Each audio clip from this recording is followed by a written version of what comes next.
चाहिँ कीर्तिपुरमा कतिजना मान्छे थियो होला, कति घर घर धुरी थियो होला। 28,000 नाक काट्नलाई 28,000 नाक हुनलाई कति मान्छेले को नाक काट्नु पर्यो तपाईहरु विचार गर्नुहोस्। अहिले म 300 वर्ष अगाडि करिबको कुरा गरिरहेको छु। कीर्तिश्वरमा के अरे कीर्तिपुरमा कति मान्छे थियो होला, 28,000 नाक। त्यो त उनले धपाएको हुनाले त्यसको रिसमा र हामी नेपालमा जे जति इतिहास पढिरहेका छौँ अहिले पनि हाम्रा शत्रुले नेपाललाई जित्न नसकेपछि, नेपालबाट हार खाएर गएपछि अथवा सुगौली सन्धिपछि, सुगौली भन्दा अगाडि पनि उहाँहरूले लेखेको इतिहास पढ्छन्। हाम्रा चाहिँ इतिहास पुरुषहरूले पनि पृथ्वीनारायण शाहलाई बिर्सिनु, आफ्नो बाउ बिर्सिनु, आफ्नो अस्तित्व बिर्सिनु, आफ्नो धरातललाई बिर्सिनु। राम्रो पनि हुँदो पृथ्वीनारायण शाह चिटिक्क गरेको होइन, तेरो रहर लाग्दो होइन, च्याप्प समाउ जत्रो। अब के गरेयो भने खुसी पार्थ्यो, विराज बस्तीजीलाई खुसी पार्नु भयो। तर यसो विचार गरे अब गोर्खामा नेपाल गोर्खामा गएपछि अब यसैलाई म चाहिँ मुख्य सरदार बनाइदिन्छु भनेको, अहिले प्रधानमन्त्री भनौँ बनाइदिन्छु भनेर मलाई सोचेर आएँ। तर छट्टु केटो उसले मलाई त मन पर्यो, तर जनताहरू के भन्छन्, भाइ भारदार के भन्छन् होइन, अब छिमेकीहरूले के भन्छन् त्यो बुझ्नु पर्यो भने सबैको घर धुरी सबैको बुझ्दाखेरि भाइ भारदार छिमेकी बुझ्दा होइन। त्यो एकदम छट्टु छ, त्यो बाटो छ, त्यो त एकदम पलिसी बाटो छ, त्यो त्यसलाई विश्वास गर्न आएको छैन त्यो। त्यस कारणले तिमीले कालु पाँडेलाई रोज भने कालु पाँडे चाहिँ भस्मेको ठुटो जस्तो कालो चाहिँ ऊ चाहिँ भस्मेको ठुटो भने त थाहा छ नि तपाईँहरूलाई। जडेको जङ्गलमा चाहिँ त्यो ठुलो रुख जडेर सानो एउटा ठुटो भनेर कालो हुन्छ कि त्यसलाई भस्मेको ठुटो भन्छ। त्यस्तै थियो अरे ठुलो टाउको गरे उसलाई मन नपर्ने मान्छे पृथ्वीनारायण शाह अलि हान्सम चट्ट पऱ्यो मान्छे रहेछ क्या। अब त्यो पनि कसले देखेँ, मैले चाहिँ देखाएँ है। अनि चाहिँ कालु पाँडेले कजाइदिए भने मैले नचाहे तापनि जनता भाइ भारदार घर थार छिमेकीहरूले चाहेको नै मैले कालु पाँडेलाई नै कजाइदिएँ। प्रजातान्त्रिक पद्धति नेपालमा त्यहाँबाट सुरु हुन्छ। हुँदाहुँदा मन्त्री पनि विदेशी बनाइदिएको भन्छन्, हुँदाहुँदा हाम्रो चाहिँ गृहमन्त्रीहरू पनि विदेशी एम्बेसीमा गएर आइजिपी कसलाई बनाऊ भन्छन्। आइजिपी बन्ने मान्छेहरू पनि ताँत लागेर त बाहिर जान्छन् भनेर भन्छन् विदेशीहरूले। योभन्दा राष्ट्रिय क्षति जुनसुकै देशको लागि पनि केही पनि हुँदैन। त्यस कारणले यु टु ब्रेक दिस। त्यो बेलाको नेपाल सम्झिनुहोस्। र त्यो बेलामा एउटा 20-21 वर्षको केटो, उरौठेलो केटो भन्छन् नेपालीमा, उरौठेलो, गधा 25 पनि ननाघेको, गधा 25 ननागुन्जेल त्यो मानिस परिपक्व हुँदैन भन्ने हाम्रो कहावत छ। र त्यो धेरै व्यावहारिक रूपमा त्यो चाहिँ पूर्ण के अरे त्यो चाहिँ स्थापित पनि भएको छ। त्यो ओठ निच्दाखेरि दुध आउने बालक भने पनि हुन्छ 21 वर्षको 20 वर्षको केटा। त्यो बेलामा त्यो केटाले न कुनै स्कुल कलेज देख्यो, न कुनै संस्थानमा चाहिँ त्यसले विद्या पाए, कुनै मास्टर गर्यो, कुनै त्यहाँ ट्युब पनि थिएन, केही पनि थिएन, त्यहाँ चाहिँ के भन्छ कुनै ऊहरू विद्यालय ऊहरू केही पनि थिएन। त्यो बेलामा त्यो अवस्थाको कुरा गर्दाखेरि मैले उहाँलाई एउटा अलौकिक चरित्र भएको, अलौकिक दिमाग भएको, एउटा अलौकिक सुदूर भएको केटो रहेछ त्यो। र नेपाल आमाले त्यसलाई जन्माइछ चन्द्र प्रभाको कोखबाट। नेपालको एउटा छोरो जन्मेछ करिब आजको 300 के अरे पौने 300 वर्ष अगाडि। र उसले एकताको नेपालको एकीकरणको सुरुवात गर्दाखेरि जसकै भने गोर्खाको चाहिँ के भन्छ एक्सटेन्सन भनेर या जे भनेर नेपालको समग्रमा नेपालको एकीकृत नै हो, जुनसुकै जसुकैले जेसुकै भनेको। त्यसको 100 वर्षपछि मात्रै जर्मनी र इटालीको एकीकृत सुरु भयो। त्यसको 100 वर्षपछि संसार कहाँ रहेछ भन्ने तपाईँहरूले विचार गर्छु भनेर यो भने। त्यस कारणले हाम्रो चाहिँ राष्ट्रकविले भने जस्तै रहौला हामी नेपाली कहाँ नेपालै नरहे, चुलिन्छ हाम्रो हिमाल कहाँ हिमालै नरहे। तपाईँलाई एउटा थाहा छ उसमा रामायणमा तपाईँहरूले सबले पढ्नु भएको छ, लङ्काको विजय गरिसकेपछि भगवान रामचन्द्र अयोध्या जाने सुरसार कस्तो भएपछि हनुमानलाई बडा चित्त दुखेछ।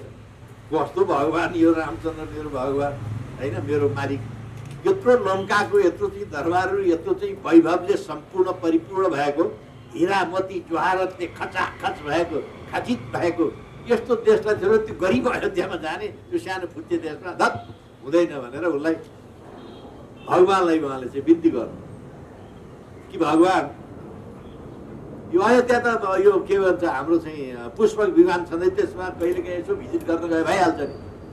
त्यस कारणले यहीँ बसेर राज्य गर्नुपर्छ भन्दाखेरि रामचन्द्रले भने कपि स्वर्णमयी लङ्का नमे लक्ष्मण रोचते जननी जन्मभूमिश्च स्वर्गादपि गरिएछ। हे कवि, हे हनुमान, हे भक्त हनुमान, मेरो त कुरै छाड दे। लङ्का धेरै धनी छ, सम्पूर्ण हिरा मोतीले ज्वार सुसज्जित छ। यो कुरा त यहीँ बस्ने भन्ने कुरा त मेरो भाइ लक्ष्मणलाई पनि मन पर्दैन, मेरो त कोही छ। किनभनेदेखि माता र जन्मभूमि भनेको दे आर सुपेरियर टु स्वर्ग, सुपेरियर टु हेभेन। त्यो चाहिँ स्वर्गभन्दा पनि ठुला हुन्छ, त्यो चाहिँ मान्य हुन्छन् भनेर उहाँले भनेर उहाँ चाहिँ अयोध्यामै फर्किनु। आफ्नो जन्मभूमि भने आफ्नो माटो भने त्यो कुरा चाहिँ उहाँले पृथ्वीनारायण शाहले हामी 3 खोपीका पाण्डुवा भन्नुहुन्छ नि, भन्नुभयो नि।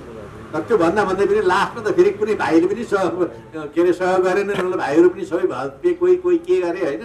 कहिले राज्य मागेर तँलाई तेरो त्यो आँखा देखिन्छु राज्य विभाजन गरेर तँलाई म कान्तिपुरको चाहिँ के भन्छ त्यो राजा हो ऊ गर्ने, पाल्पाको चाहिँ सेन्ट्रुममा राज्य विभाजन गरेर मेरो उसमा त्यो हुँदैन भनेर उहाँले भनेको आफ्नो राज्यप्रतिको, आफ्नो देशप्रतिको एउटा चाहिँ प्रतिबद्धता, एउटा भक्त होइन। उहाँ एउटा चाहिँ सच्चा राष्ट्रवादी। र त्यो बेलामा अङ्ग्रेजको हाई संसारमा भइरहेको बेलामा अब नेपाल यस्तै हालतमा, फेरि गोर्खा सबभन्दा गरिब राज्य, सबभन्दा सानो राज्य, सबभन्दा चाहिँ एकदम पिच्छे राज्य, त्यसैलाई चाहिँ पृथ्वीनारायण शाहलाई हेपेर उसको जेठानले शुद्ध डोला लिन जाँदाखेरि अनेक त्यो चाहिँ के भन्छ बेइज्जत गरेर, ह्युमिलिएट गरेर, इम्बेरास गरेर उसलाई चाहिँ त्यो सतायो, हेपेर उसलाई त्यसरी हेपिन्थ्यो। त्यो अब सानो मान्छेहरू जसले पनि हेप्छ नि होइन, सानो मान्छेको मुखमा घोचो के भन्छ नि हाम्रो चाहिँ उसमा ल त्यसरी हेपेको हुनाले त्यही इख्लेर जाँदाखेरि चन्दागिरीबाट यसो हेर्दाखेरि त वाह नेपाल भ्याली छ जुङ्गा मोस गर्दाखेरि 21 वर्षे पिच्छेले यसो विचार गर्दाखेरि त्यो पर्व चाड त एकदम चन्टाल हुन्छन्, फेरि बाटा हुन्छन् होइन। ब्राह्मणहरू धेरै पढेको हुनेका यताउता सोध्दाखेरि ओहो सरकारको मनोकाङ्क्षा त पुरा हुन्छ। कसरी थाहा पायो भन्दाखेरि सरकारले जुङ्गा मोसमा ताउ मारिरहेको छ, त्यसैले थाहा पायो। त्यसमा उसले चाहिँ अब यो छोटकरीमा मैले त अघि छोटकरी भन्नुभयो, यो छोटकरीमा भन्दाखेरि पृथ्वीनारायण शाहमा एउटा चाहिँ दिव्य शक्ति कस्तो रहेछ नि, भविष्य देख्न सक्ने। पृथ्वीनारायण शाहका उपदेश तपाईँहरूले अहिले पढ्नुभयो भने पनि धेरै कुराहरू, व्यापारका कुराहरू गर्नुहोस्, परराष्ट्रका कुराहरू गर्नुहोस्, कृषिका कुरा गर्नुहोस्, इरिगेसनका कुराहरू गर्नुहोस्, संस्कृति सभ्यताका भाषाका कुराहरू गर्नुहोस्, ती अहिले पनि नेपाल जस्तो अप्ठ्यारो भौगोलिक अवस्थामा अवस्थित नेपाल देशलाई हाम्रो जियोपोलिटिकल लोकेसन एकदमै अप्ठ्यारो छ। हाम्रो चाहिँ म्यानुभरेबिलिटी एकदमै कम छ, छँदै छैन भने पनि हुन्छ। हामी चाहिँ एउटा अप्ठ्यारोमा फलेको पर्छ।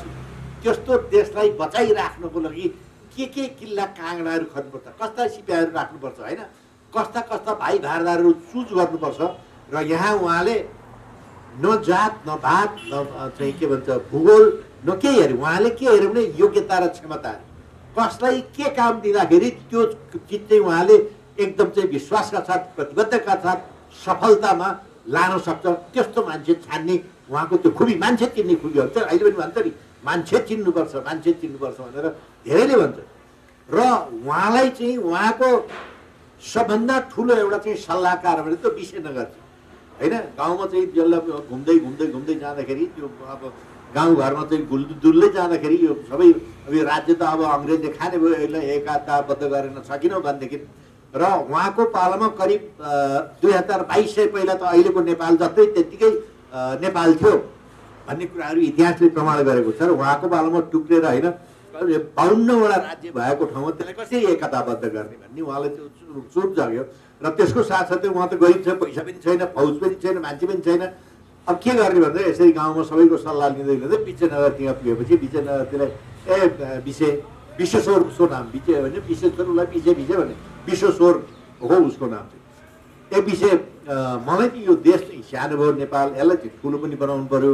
नेपाल भन्ने एउटा चाहिँ देश थियो, काठमाडौँ छ अरे, एउटा चाहिँ म हेरेर पनि आएँ, सबै देखेँ, मैले सुने होइन, दिग्बन्धन पनि सुने, पाल्पा पनि हेरेँ मैले सबै गर्ने। के गर्ने भन्दाखेरि हे महाराज हे खुवामी के तर ल म 1 मोहर दिन्छु भनेर एउटा ढ्याक टिकेर दियो।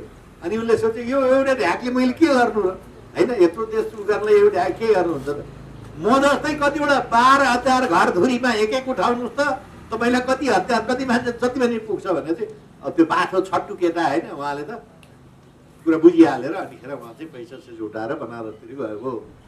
बनारसमा गइसकेपछि पनि अब विराट बस्ती एक देखा होइन, कसले देख्यो मलाई थाहा छैन, तपाईँहरू कसैले देख्नुभयो कि? उहाँ चाहिँ एकदम मन पर्यो। अब बनारसमा हुँदाखेरि के कारवाही गरे, अब त्यो यङ केटो होइन, अब सायद अब राजाको छोरो, राजा भइसक्यो मान्छे, त्यो राम्रो पनि हुँदो, पृथ्वीनारायण शाह चिटिक्क गरेको होइन, तेरो रहर लाग्दो होइन, च्याप्प समाउँ जस्तो पनि हुँदो। अब के गरेर पनि खुसी पार्थ्यो, विराट बस्तीजीलाई खुसी पार्नु भयो। तर यसो विचार गरेँ, अब गोर्खामा नेपाल गोर्खामा गएपछि अब यसैलाई म चाहिँ मुख्य सरदार बनाइदिन्छु भनेको, अहिले प्रधानमन्त्री भनौँ बनाइदिन्छु भनेर मलाई सोचेर आएँ। तर छट्टु केटो उसले मलाई त मन पर्यो, तर जनताहरू के भन्छन्, भाइ भारदार के भन्छन् होइन, अब छिमेकीहरूले के भन्छन् त्यो बुझ्नु पर्यो भने सबैको घर धुरी सबैको बुझ्दाखेरि भाइ भारदार छिमेकी बुझ्दा होइन, त्यो एकदम छट्टु छ, त्यो बाटो छ, त्यो त एकदम पोलिसी बात छ, त्यसलाई विश्वास गर्न लायक छैन त्यो। त्यस कारणले तिमीले कालु पाँडेलाई रोज भने, कालु पाँडे चाहिँ भस्मेको ठुटो जस्तो कालो चाहिँ ऊ चाहिँ भस्मेको ठुटो भने त थाहा छ नि तपाईँहरूलाई, जडेको जङ्गलमा चाहिँ त्यो ठुलो रुख जडेर सानो एउटा ठुटो बनाएर कालो हुन्छ कि त्यसलाई भस्मेको ठुटो भन्छ। त्यस्तै थियो अरे, ठुलो टाउको गरे, उसलाई मन नपर्ने मान्छे पृथ्वीनारायण शाह अलि ह्यान्डसम चट्ट पऱ्यो, मान्दो रहेछ क्या। अब त्यो पनि कसले देखेँ, मैले चाहिँ देखाएँ है। अनि चाहिँ कालु पाँडेले कजाइदिए भने, मैले नचाहे तापनि जनता भाइ भारदार घर थर छिमेकीहरूले चाहेको नै मैले कालु पाँडेलाई नै कजाइदिएँ। प्रजातान्त्रिक पद्धति नेपालमा त्यहाँबाट सुरु हुन्छ। जुन बेलामा प्रजातान्त्रिक पद्धति भन्ने, प्रजातन्त्र भन्ने, ह्युमन राइट्स भन्ने चिजै थिएन संसार, त उहाँले सुरु गरेको प्रजातान्त्रिक पद्धति भन्ने कुरा। र उहाँले अर्को के गर्यो भनेदेखि, उहाँले कुन मान्छेलाई कुन जिम्मा दिने, उहाँले त्यो अहिले भन्छौँ नि हामी चाहिँ ट्रान्सपेरेन्सी भन्छौँ, के भन्छ चाहिँ यो एकाउन्टेबिलिटी भन्छौँ, मेरिटोक्रेसी भन्छौँ, त उहाँले लागू गर्यो नेपाल। र right man at the right place at the right time भन्ने त्यो चिन्न सक्ने त्यो खुबी पनि उहाँ रहेछ। अनि you was the best organiser. कस्तो सिपाही कुन गाउँमा कसलाई राख्ने होइन, झागल गुरुङलाई कसलाई राख्ने या विशेषनगरजीलाई कसलाई राख्ने या के राख्ने, र धेरै ठाउँमा यु वाज लिडिङ हिमसेल्फ, जहिले पनि यु वाज लिडिङ हिमसेल्फ। त्यो त्यो त्यो काम फत्ते भइसकेपछि, जस्तै एकपल्ट हारेपछि त्यसले कहिले पनि हार खाएन, उसले एकपल्ट हार्यो भन्दैमा उसले हार खाएन कहिले पनि। त्यो फेलियरलाई चाहिँ उसले सक्सेसको एउटा चाहिँ त्यो सिँढी बनाएर रहेछ। त्यस्तो हिम्मत, त्यस्तो साहसी मान्छे रहेछ उहाँ भन्ने कुरा इतिहासले प्रुभ गरेको हो। त्यस कारणले अनि उहाँले जितिसकेपछि फेरि किन त्यहाँको धर्म, त्यहाँको परम्परा, त्यहाँको संस्कृति, त्यहाँको सभ्यता सबै छोड्दै उसको नायत्वमा तिमीहरू केही गर्नुपर्छ गर, तर म प्रति प्रतिबद्ध हुनुपर्छ, त्यो चाहिँ तलमाथि गर्नु पाएँ। त्यसै कारणले गर्दाखेरि नै मीर कासिमले चाहिँ यहाँ चाहिँ नेपाल खाल्डोमा एट्याक गर्न आउँदाखेरि पनि, जर्ज किल्लकले क्याप्टेनले एट्याक गर्न आउँदाखेरि पनि कसैले नेपालीहरूले उहाँलाई सहयोग गर्यो। तर पृथ्वीनारायण शाहलाई जहाँ जहाँ जान्छन् त्यहाँका जनताले, भाइ भारदारले शुद्ध पनि होइन उहाँलाई चाहिँ सहयोग गरे। हाम्रो चाहिँ के भन्छ त्यो परशुराम के उसले त्यो पोखरामा गरेको, झागल गुरुङले गरेको, उहाँले चाहिँ के गर्यो भनेदेखि, म त तिम्रै भक्त हुँ, त्यो उसको नुवाकोटको म तिम्रै भक्त हुँ, तर के गर्नु त्यो काठमाडौँको, अब नुवाकोट त काठमाडौँको उसको चाहिँ नुन खाएको थियो, त्यस कारणले म तिमीसँग आउनु सक्दिनँ, म लड्छु भनेर लड्छु होइन। त त्यस्ता मान्छेहरू यहाँ भक्तपुरका भए, यहाँ कान्तिपुरका भए, पाटनका भए पनि भाइ भारदार र त्यहाँका जनता एउटै मात्रै। फेरि उहाँको त्यो मान्छे ठम्ब्याउन सक्ने, त्यो पर्सेप्सन खडा गर्न सक्ने, त्यसलाई चिनारी दिन सक्ने त्यो अन्डरस्ट्यान्डिङ उसको कस्तो रहेछ भनेदेखि चाहिँ यी काठमाडौँमा आएर यसो अब उनीहरूका अब त्यो खबर ल्याउने मान्छेहरू, इन्टेलिजेन्स भन्छु अहिले, त्यस्तो मान्छेहरू थियो होला, यहीँका पनि लोकल पनि थियो होला, उहाँले आएर सबै यताउता गाउँघरमा उता चाहिँ के भन्छ यो चाहिँ के अरे थामकोटबाट, के अरे उसबाट बालाजीबाट आउँदा नरदेवी हुँदै आउँदै उनले आफैले लिड गरेर त्यो आउँदै जाँदा सबै बुझ्दाखेरि चाहिँ के रहेछ भने, काठमाडौँ भ्यालीका जनताले मान्ने भनेको कुमारी हो भाइ। त्यो कुमारी त एउटा त्यसमा जातभातको ठुलो चलन भएको हुन त कुमारी भनेको न्यार्नी केटी, हाम्रो काठमाडौँको हाम्रो न्यार्नी एउटा चाहिँ केटीलाई उहाँले गर साराले देख्ने गरिकन लुकामा 4 पाउ टेकेर त्यो उसमा दर्शन गर्यो भने ढोग्यो, 4 पाउ टेकेर ढोग्यो। त्यो मान्छेको साइकोलोजी कसरी त्यो चाहिँ चित्त पर्ने रहेछ भन्ने कुरा के उहाँले त्यो नमुना देखाएको। नेतृत्वको क्षमता भनेको नै त्यही। कसरी त्यो बुझ्न सक्ने मान्छेको त्यो भरोसा भन्छ नि, विश्वास भन्छ, त्यो नेतृत्व भनेको कुरा नै के हुन्छ, it's an art of obtaining willing obedience अनि कम्प्लिट लोयल्टी, अनवेभरिङ सपोर्ट, त्यो जनताबाट त्यो आफूको उसबाट चाहिँ लिन सक्ने त्यो क्षमतालाई नै नेतृत्व भनेर परिभाषित गरिन्छ। र उहाँ चाहिँ फेरि चाहिँ संसारमा 3 किसिमका नेतृत्व देखिन्छन् अहिले साधारणतया हेर्दाखेरि उसमा चाहिँ इतिहासमा। एउटा चाहिँ त्यो इन्स्टिट्युसनल नेतृत्व हुन्छ, त्यो चाहिँ मोनार्की भयो। अर्को चाहिँ एउटा चाहिँ पर्सुएसिभ हुन्छ, अर्को चाहिँ डोमिनेटिङ हुन्छ।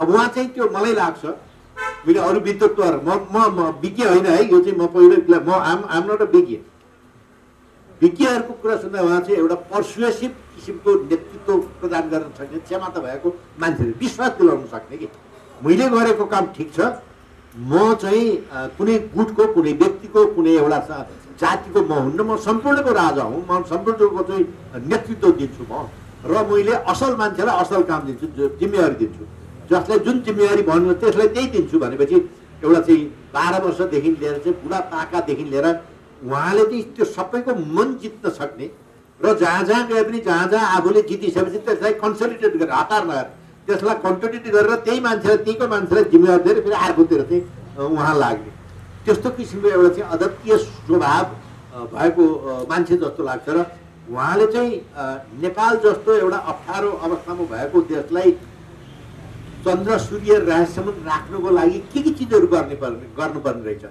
र प्रकृतिले नेपाललाई नदिएको, नेपालको भूगोललाई नदिएको भन्ने खासै केही पनि छैन। नदिएको भने एउटा चाहिँ त्यो म्यानुभरालिटी चाहिँ दिएको छैन, भेरी लिमिटेड म्यानुभरालिटी, चल्ने अखण्ड ठाउँै छैन। तर यहाँ पानी दिएको रहेछ होइन, एउटा चाहिँ शुद्ध हावापानी दिएको रहेछ, कृषिको लागि यत्रो चाहिँ गोरु रहेछ, फलफुल हुने रहेछ, अनि यहाँ चाहिँ के भन्छ यत्रो पानी दिएको रहेछ। यी सबै चिजहरूलाई कसरी त्यो अवस्थामा, त्यो बेलामा करिब 350 वर्ष अगाडि, 250 वर्ष कसरी प्रयोग गर्नलाई एउटा नेपालीहरूलाई नेपालको सम्पत्ति नेपालभित्रै राख्नुको लागि के गर्नुपर्छ र विदेशीहरूलाई कसरी हटाउनुपर्छ।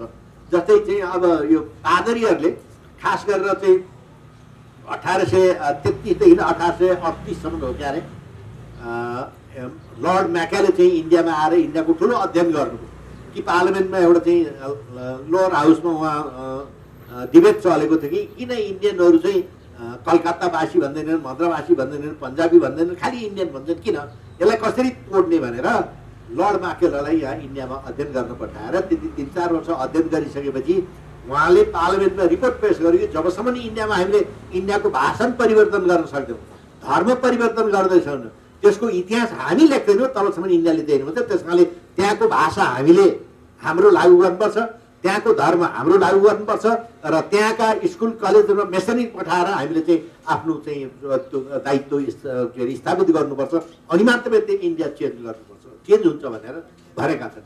यही कुरा विवेकानन्दले चाहिँ भन्नुभएको छ, त्यो सिकागो भन्छ उनीहरूले होइन, सिकागो भन्छ, सिकागोमा भन्नुभएको छ। र यही कुरा चाहिँ हाम्रा बाबुराम आचार्य, हाम्रा ऐतिहासिक इतिहास पुरुष भन्छन् उहाँलाई, बाबुराम आचार्यलाई 24-25 सालतिर 2024-25 सालतिर तपाईँ त्यो मध्येमा तपाईँहरू कति जन्मिनु भएको थिएन होला, उहाँले के भन्नुभएको छ भने नेपालको सन्दर्भमा नेपालको भाषा, नेपालको इतिहास र नेपालको मौलिकता भनेको धर्म भनेको त्यो मन्दिरमा जाने धर्म बोलिरहेको छैन मैले, धर्म भनेको कर्तव्य, त्यसमा आघात पुग्दैन तबसम्म नेपाललाई कसरी पनि डगमगाउन सक्दैन भनेको छ। र अहिले त्यही 3टै चिजमा नेपालमाथि हमला भइरहेको छ हाम्रै मान्छेद्वारा।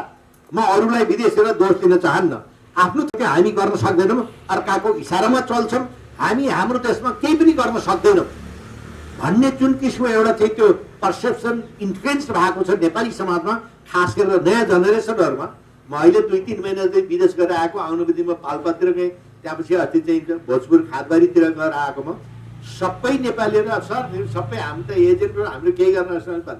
मैले भने त्यो होइन, यसलाई ब्रेक गर्नै पर्छ। यो पर्सेप्ट विवेकशील जस्तो पार्टी के गर्नुपर्छ भनेदेखि अब स्कुल कलेज क्याम्पसदेखि जन्मदेखि नै नेपालीहरू आफ्नो लागि सक्षम छन्, योग्य छन्, जे पनि गर्न सक्छन्, निर्णय लिन सक्छन् होइन, उनीहरू चाहिँ इमेजिन गर्न सक्छन् होइन, इनोभेसन गर्न सक्छन् होइन, यिनले इन्भेन्सन गर्न सक्छन्, यिनीहरूले डिसिसन लिन सक्छन् भन्ने त्यो कुरा स्थापित गर्न अति जरुरी छ नेपाल। किनभनेदेखि अहिले त्यो पेटमा भएको बच्चाले पनि नेपालीहरू केही गर्न सक्दा रहेछ हामी भनेर जन्मिन्छ। त्यो जन्मैदेखि के फलानाको एजेन्ट फलानाको एजेन्ट फलानाको एजेन्ट भन्छ। हामी केही गर्न सबै विदेशले गरिदिएको भन्छ। हुँदाहुँदा मन्त्री पनि विदेशले बनाइदिएको भन्छन्। हुँदाहुँदा हाम्रो चाहिँ गृहमन्त्रीहरू पनि विदेशी एम्बेसीमा गएर आइजिपी कसलाई बनाऊ भन्छन्। आइजिपी बन्ने मान्छेहरू पनि ताँत लागेर त बाहिर जान्छन् भनेर भन्छन् विदेशीहरूले। योभन्दा राष्ट्रिय क्षति जुनसुकै देशको लागि पनि केही पनि हुँदैन। त्यस कारणले you to break this. Bibeksheel party जस्तो नयाँ जेनेरेसनबाट तपाईँहरूले यसलाई यो पर्सेप्सन तपाईँहरूले ब्रेक नगरुन्जेलसम्म नेपाल आफ्नो खुट्टामा उभिन बढी गाह्रो छ। त्यस कारणले त्यो ब्रेक गर्नको लागि पृथ्वीनारायण शाहको उपदेश तपाईँले कण्ठ बनाउनुपर्छ र कण्ठस्थ पारेर नयाँ जेनेरेसनलाई कण्ठ बनाउनुपर्छ र त्यसको अलिकति परिष्कृत रूपमा व्याख्या विश्लेषण तपाईँहरूले गर्नुपर्छ। र त्यो अहिले पनि त्यत्तिकै सान्दर्भिक छ जुन 250 वर्ष 300 वर्ष चाहिँ सान्दर्भिक थियो पृथ्वीनारायण शाहका चाहिँ हरेक किसिमका। मैले अघि नै भने छोटकारीमा होइन, कृषिका कुरा गर्नुहोस्, परराष्ट्रका कुरा गर्नुहोस्, होम एफेयरका इन्टरनल कुरा गर्नुहोस्, तपाईँहरू पानी लगाउनेदेखि घर बसाउने, कहाँ घर बसाउने, कता व्यापार गर्ने, विदेशहरूलाई कसैले आउन नदिने, त्यो पादरीहरूले धपाएको कारणले हाम्रो मौलिकतामाथि हमला गरे हुँदैन। हाम्रो जात जातिमा पर्छन्, उनले विभत्स गर्न खोजे, विभाजन गर्न खोजे नेपाललाई, त्यसैले उनीहरूले लगाएर दिएको। त्यही कारणले पृथ्वीनारायण शाहलाई विभिन्न चाहिँ के भन्छ त्यो दोषहरू लगाएका छन् उहाँले। अब त्यो बेलामा हाम्रो चाहिँ कीर्तिपुरमा कतिजना मान्छे थियो होला, कति घर धुरी थियो होला। 28,000 नाक काट्नलाई, 28,000 नाक हुनलाई कति मान्छेले त्यो नाक काट्नु पर्छ तपाईँहरू विचार गर्नुहोस्। अहिले म 300 वर्ष अगाडि करिबको कुरा गरिरहेको छु। कीर्तिश्वरमा के अरे कीर्तिपुरमा कति मान्छे थियो होला, 28,000 नाक। त्यो त उसले धपाएको हुनाले त्यसको रिसमा र हामी नेपालमा जे जति इतिहास पढिरहेका छौँ अहिले पनि हाम्रा शत्रुले नेपाललाई जित्न नसकेपछि, नेपालबाट हार खाएर गएपछि अथवा सुगौली सन्धिपछि, सुगौली भन्दा अगाडि पनि उहाँहरूले लेखेको इतिहास पढ्छन् हाम्रा चाहिँ इतिहास पुरुषहरूले पनि। सबभन्दा पहिला त्यसलाई अलिकति खण्डन गर्न खोजेको बाबुराम आचार्यले हो, त्यो पछिका मान्छेहरू अहिले गर्न लागेका छन्। तर बेसिकल्ली त्यही अङ्ग्रेजले लेखेको इतिहास, तर अङ्ग्रेजले त्यही शत्रुलाई पनि कति ठाउँमा प्रशंसा गरेर लेखेको छ। शत्रुलाई भनेपछि नेपालीहरूको महत्त्व, खुबी, उनीहरूको शौर्यता, उनीहरूको वीरता कस्तो रहेछ भन्ने कुरा होइन। Nepalese do not die for sleep for vengeance, यो उसको के अरे भक्ति थापाको विषयमा नालापानीको उसमा लेखेको। Nepalese do not die for sleep for vengeance, नेपालीहरू कहिले पनि मर्दैन, तिनीहरू चाहिँ कसरी त्यो भेन्जिन्स के त्यसलाई त्यो के भन्छ नेपालीमा, त्यो उलिने के विरोध जनाउने, मलाई यस्तो भने तपाईँलाई यस्तो गर्छु भन्ने के शब्द ठाकुर बल्ला लिने हो। बल्ला लिनेको लागि त्यो पर्खेर बसिरहेको हुन्छ होइन। त्यो शत्रुले पनि यो चाहिँ एउटा चाहिँ ठुलो कुरो हुन्छ भनेर उनीहरूले लगेर भर्ना गरिसकेपछि त्यो गरेको र यदि गोर्खा राज्यलाई चाहिँ एक्सटेन्सन गर्न गरेको भएदेखि नेपाल राज्य भनेर उनले किन खडा गर्नु पर्थ्यो? नेपाल राज्य भनेर नेपाल भनेर किन खडा गर्नु पर्थ्यो? गोर्खा भन्ने हुन्थ्यो नि त, भाषा पनि गोर्खाकै लगाइदियो हुन्थ्यो, सबै यहाँका चाहिँ सबै गोर्खा भन्दै हुन्थ्यो, गरेन उहाँले। उहाँले विचार गरे कि नेपालको सन्दर्भमा, अहिलेको नेपालको सन्दर्भमा काठमाडौँ भ्यालीको जस्तो संस्कृति, मौलिकता, यसको इम्पोर्टेन्स कुनै पनि ठाउँमा छैन र यहाँ त्यति धनधान्यले त्यति सम्पूर्ण छन् भनेर त्यसैले नेपाल गऱ्यो भने सबैलाई सहज हुन्छ भनेर उहाँले गराइदिनु। त्यस कारणले त्यो नेपाल भन्ने, यो गोर्खा भन्ने चिज त उहाँले केही पनि गर्नु भएन। त्यो गोर्खा भन्ने चिज, गोर्खा के अरे रेजिमेन्ट जब सुरु गर्यो ब्रिटेनले र इन्डियामा, त्यो गोर्खा रेजिमेन्ट सुरु गएपछि हाम्रा राणा प्राइम मिनिस्टरहरूले ब्रिटिसहरूलाई खुसी पार्नको लागि अनिखेर सबभन्दा हाम्रो तोपमा गोर्खा बाहुदल के अरे गोर्खा बाहु, त्यो चाहिँ गोर्खाबाट गोर्खा रेजिमेन्टबाट सुरु भएका गोर्खापत्र सुरु भयो, त्यो हिसाबबाट भएको, पृथ्वीनारायण शाहको पालाभरि भएको होइन है। यो तपाईँहरूले विचार गर्नुपर्ने कुराहरू। त्यस कारणले पृथ्वीनारायण शाहले कसरी आफ्नै देशवासीहरूको सहायता लिएर देशवासीहरूको लाई विश्वास दिलाएर उनको नेतृत्वमा अहिलेको नेपाल खडा भयो। खास गरेर पूर्वाञ्चल र उहाँका सन्ततिहरूले, खास गरेर बहादुर शाह र उहाँको बुहारीले यो चाहिँ अहिले भएको चाहिँ टिस्टा काँगडासम्म पुग्नु भएको हाम्रो राष्ट्रकविले होइन, के अरे काँगडा टिस्टा पुगेका थियौँ, कुन शक्तिको सामु कहिले हामी झुकेका छौँ, भनेर भन्नु कहाँ छ भएको छ नि त, त्यसलाई उहाँले परिचालित गरे। तर दुःखको कुरा अहिले त्यस्ता चाहिँ गहन विचारधारा भएका त्यस्ता हाम्रो पुरुषार्थी हाम्रो चाहिँ पुर्खाहरू भएको देशमा हामी अहिले कुन ठाउँमा कहाँ पुगेको छौँ, हाम्रो आर्थिक अवस्था कहाँ पुगेको छ, हाम्रो राजनीति कसले सञ्चालन गर्छ, हामी कसरी विदेशीको नाचमा नाचिरहेछौँ, हाम्रो चाहिँ यहाँका अहिले त्यो रुलरहरू भन्ने कुरा मलाई भन्दा तपाईँहरू पार्टीमा संलग्न भएको तपाईँहरूलाई चाहिँ पर्दा थाहा होला। त्यो जति कुरा गरे पनि कुरा हुत्तिने हो। सबभन्दा पहिला हामी नेपाली हो, यो कहिले पनि भन्नु हुँदैन। नेपाल हाम्रो मूल घर हो, हामीलाई सबभन्दा पहिला नेपाल चाहिन्छ, हामी नेपाली हौँ। त्यसपछि मात्र हामी जात जाति धर्म भेगी भाषी दल इत्यादि आउँछ। यो कुरा चाहिँ तपाईँहरूले नयाँ जेनेरेसनलाई भोकाउनै पर्छ, त्यसलाई इन्स्टिल गर्नै पर्छ। त्यो उनीहरूको मुटुमा रगतमा थोपा तापामा गाउँ बेसी पहाड पोखा त्यो चोखा गएर तपाईँहरूले गर्नुपर्छ। चौतारीहरूमा डबलीहरूमा तपाईँहरूले चाहिँ हरेक वडामा गएर चाहिँ नयाँ जेनेरेसन यो चिन्तन मनन गर्ने आवश्यकता चाहिँ अहिले एकदमै जरुरी देखाएको छु मैले। र म चाहिँ अहिले यो विभिन्न स्कुल कलेजहरूमा खास गरेर युनिभर्सिटीका विद्यार्थीहरूलाई बोल्न जान्छु। र सबभन्दा पहिला तपाईँहरू नेपाली हो कि होइन, नेपाली हुने कि नहुने, म चाहिँ त्यही गर्छु। म तपाईँहरूले पनि तपाईँहरू अलिक ठुलो उसमा पार्टीको नाताले तपाईँहरूले गरिदिनुहोस् होला। र पृथ्वीनारायण शाहलाई बिर्सिनु, आफ्नो बाउ बिर्सिनु, आफ्नो अस्तित्व बिर्सिनु, आफ्नो धरातललाई बिर्सिनु, आफ्नो समाउने हाँगै छोड्नु। त्यस कारणले पृथ्वीनारायण शाह भनेको त्यस्तो एउटा चाहिँ योद्धा हो। एउटा चाहिँ उहाँ चाहिँ डिप्लोमेट पनि हो, उहाँ ठुलो बिजनेसम्यान पनि हो, उहाँ ठुलो एउटा चाहिँ के भन्छ कृषक पनि हो, उहाँ ठुलो एउटा चाहिँ सङ्गठनकर्ता पनि हो। र उहाँ सबै भविष्यलाई देख्न सक्ने त्यस्तो चाहिँ दिव्य अलौकिक शक्ति भएको नेपालीको छोरो हो। त्यसमा हामीले गौरव गर्नुपर्छ र उसका उपदेशहरू मनन गर्नुपर्छ, अध्ययन गर्नुपर्छ, यसलाई अझ परिष्कृत गर्नुपर्छ र सम्पूर्ण नेपालीहरूलाई बुझाउन सक्नुपर्छ। मेरो अनुरोध तपाईँहरूलाई यही नै छ। धन्यवाद।